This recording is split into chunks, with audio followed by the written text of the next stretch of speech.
the thing is with me is I don't give a I don't give a shit what anybody says or what anybody thinks. I have this mindset. I know exactly who the fuck I am. I have my circle of people that I hang around with who know me and know what I'm about and whatever. And anybody else who doesn't like it or doesn't want to, fucking bad. I mean, I'd like to believe I'm not, but I've just never seen any proof, so I just don't debate it anymore, you know? It's like I could spend my whole life debating it over and over again, weighing the pros and cons, and in the end, I still wouldn't have any proof, so I just don't debate it anymore. It's absurd. It is if everyone dies alone. I don't want to be alone. Obsession's gonna be talent every time. You got all the talent in the world, but are you obsessed? Is it all you ever think about? Let's face it, it's you against you out there. When you walk on that court, you have to think, I am the best guy out there. I don't care if LeBron's playing.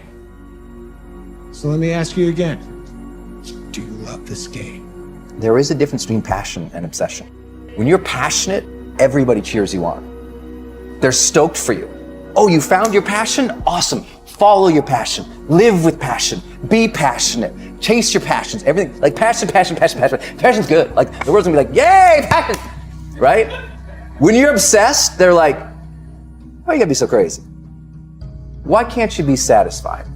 Why do you always gotta get things so perfect? Why do you spend so much time here? When you're obsessed, people think you're nuts.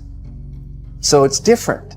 And it's like, I always tell people, if no one thinks you're crazy, you're not yet operating to the outer limits of your potential. You're not there yet. It's easy to give up. You know, Hell it's yeah. easy. It's the easiest thing in the world to do. All right, man, I'm done. I ain't going. Oh, yeah. I ain't gonna keep going. Yeah, I don't feel like going to work. I'm done. Yeah, man. It's easy. It's very easy. But what's hard is going, yo, yesterday I got nothing from working as hard as I could. Nothing happened from that. I'm gonna do the same thing again today, but I'm gonna try to go harder. That's the hardest thing in the world. To get up every day and give 100% and be in the same position that you were each day, but mentally know that you're trying and trying and trying. That's a real grind. Shut that down. Do not listen to that little voice. Instead, go through the motions. Lift the weights, sprint the hill, work on the project, get out of bed. Now, as an overall rule, I do not like procrastination. You need to get things done. What would have had to have happened in a week for you to look back on that week with pride? Okay, maybe stop breaking promises to yourself. When you say, I'm going to wake up tomorrow at 7 a.m., and when the option comes to hit the snooze button, don't do it. There's one win that you've got for the day. That's action. The path of the exceptional person is one of an exception, which means that you are not with other people. And rather than fighting that or bemoaning it, see it as an indicator that you're on the right path. Because if everyone else were cheering you on, then it means you're not in the right place, because it means you're just like everyone else, and that's not where you want to be. When you were born, you are a phenomenon. You are unique. Your DNA has never occurred in the history of the universe, going back billions of years. It will never occur in the future. Your life experiences with your parents and everything that you experience in your early years going on up is unique. It's yours. You're one of a kind, right? So that is your source of power. To waste that is just the worst thing you can do in your life. And what the power is finding that uniqueness. What makes you you, and how you can mine that, and how you can go deep into it and use that to create a career path. So just go and do it, try, learn from it. You'll fail at some things. That's a learning experience that you need so that you can take that on to the next experience. And don't let people who you may respect and who you believe know what they're talking about, don't let them tell you it can't be done. Because often they will tell you it can't be done, and it's just because they don't have the courage to try it. These sort of cornerstones of, I think, classic masculinity are super, super important, but equally important is being kind, is being empathetic, is to stand up for somebody who has less rights than you, somebody who's being picked on, somebody who's being put into the corner, somebody who's just sad. When it comes to like individuality, right? Yeah. What is a good way for people to start to get to know themselves? Does it make sense to you what I'm asking? Yeah, it does. Well, I keep coming back to something that I tell a lot of people I think is very important, is the desire to know yourself. If you cannot obtain from the world that which you really desire, you must teach yourself not to want it. If you cannot get what you want, you must teach yourself to want what you can get. So people are very good at faking it. And you could be out there and listening and you go, yeah, I kind of want to know myself better. Okay, let me get online and get, they just forget about it because the other forces are stronger than them. You have to have a level, that if you're in recovery, a level of disgust. You have to hit bottom. Yeah. You have to go, I don't want to be like this anymore. I want to find out who I am. I want to touch that core of individuality that I know is still within me, that soul that I believe is still there. This is like confession and atonement. It's the proper way to think about it, is you can think about what it is that you did wrong or insufficiently that led to the collapse of your plan.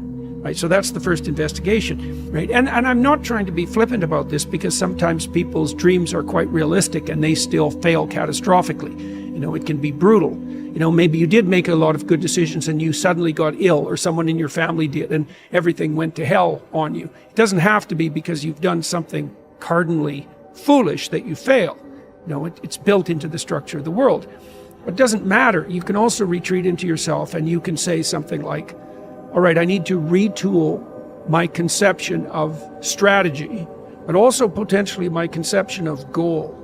Maybe I'm looking in the wrong place. Maybe I have to look somewhere else. You go back into your childhood and you go, what was it that made me so different, that was so weird about me? What was it that I was attracted to? As you go through that process, things will start coming up. It's like you're digging, you're excavating, like you're an archaeologist into your own past. Yeah, it's like using a brush and brushing off. You see a little bit of bone, and then you're like, yeah, what other questions can I ask around here that might help me remove a little more dirt? Yeah, and memories will come up, like your memory when you're 2 years old and your brother popping up his head. Things will start coming back to you. And you'll start connecting to who you were when you were young, and you're connecting to who you were as an adolescent. What did I do that wasn't as good as it could have been, and where did I fail to look so that the probability of my failure was higher? Now, to ask that question, you have to want the answer. That's what it means to knock or to ask or to seek. This is no joke. It's like you have to want to know. And it's a very painful thing to do, because especially if you had given it your all to the degree you were able, and you have reason to be bitter, you're going to be searching for the errors that you still made. And discovering your own errors is always extremely painful, right? You have to have the desire. If there's no desire there, if you're just mimicking, if you're just saying it just for the sake of it because it sounds good, I can't help you. But if it's still there, yeah, you want to start by, there are many paths you can take. A very good path is to take a journal and start journaling. Right? And writing down your thoughts and writing down your dreams. And when I say that, I say, don't do it on a computer. I know a lot of young people don't know how to handwrite anymore, but pick up a pen. I still handwrite a lot of things. Pick up a pen and a journal and write it down. And so you have to be willing to strip yourself down. That's what humility means fundamentally. But the advantage is, this is why it's so useful to listen to people. You might find out where you're stupid, and then you can stop being stupid. And so one of the reasons you confess your sins, let's say, is because you want to discover where you're insufficient. Now, it's painful. It's painful to encounter an impediment in the form of someone else's opinion that might show you where you're blind and ignorant, or willfully blind even. But the advantage to that is you can rectify the error, and then as you move forward, you're stronger. So there's a gospel statement that's very relevant to this. So Christ tells his followers that if they knock, the door will open. If they ask, they'll receive. And if they seek, they'll find.